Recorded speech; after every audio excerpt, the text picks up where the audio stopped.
विधानसभेला ही जागा शिवसेनेची आहे, मात्र काही कार्यकर्त्यांनी ही जागा राष्ट्रवादीकडे द्यावा, अरविंद चव्हाण यांना आमदार करावा, तसं तुम्ही वरिष्ठाकडे तक्रार करणार का? तसं वरिष्ठाकडे जागेची मागणी करणार का? तसं आज माझी इथे जालना जिल्ह्याची निरीक्षक म्हणून सेकंड आढावा मीटिंग ठेवली होती, बैठक ठेवली व इथे ज्येष्ठ नेत्या आदरणीय आमच्या शकुंतलाताई कदम, त्यानंतर अण्णासाहेब चितेगावकर, मिर्झा बेग अशा आणि आमच्या रिंकलताई तायड शहराध्यक्ष यांनी मागणी केलेली आहे की शहराची ही सीट, आणि मला पत्रही दिलं आहे त्यांनी तसं की मला ही सीट आमच्या आदरणीय जिल्ह्याचे जिल्हाध्यक्ष माजी आमदार अरविंद चव्हाण साहेब यांना सोडवून घेऊन येते.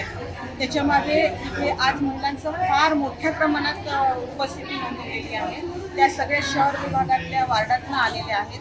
त्यांची स्वतःची सुद्धा हीच मागणी आहे की अरविंद अण्णा हे सगळ्या समाजाचं नेतृत्व करतात. ते एका जाती धर्माचे नसून ते आमच्या सगळ्याच जाती धर्माचे आहेत आणि सगळ्यांच्या सुखदुःखात उभे राहतात.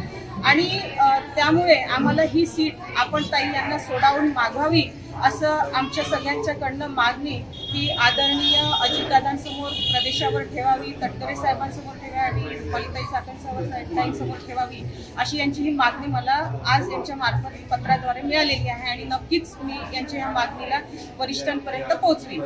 आणि राहिला प्रश्न, तुम्ही शिवसेनेला सुटलेली होती, तर मागच्या वेळेस इथे शिवसेनेचे जे आमदार होते, काय नाव त्यांचं, हा, तर ते इथे विजयी नाही झालेले होते ना.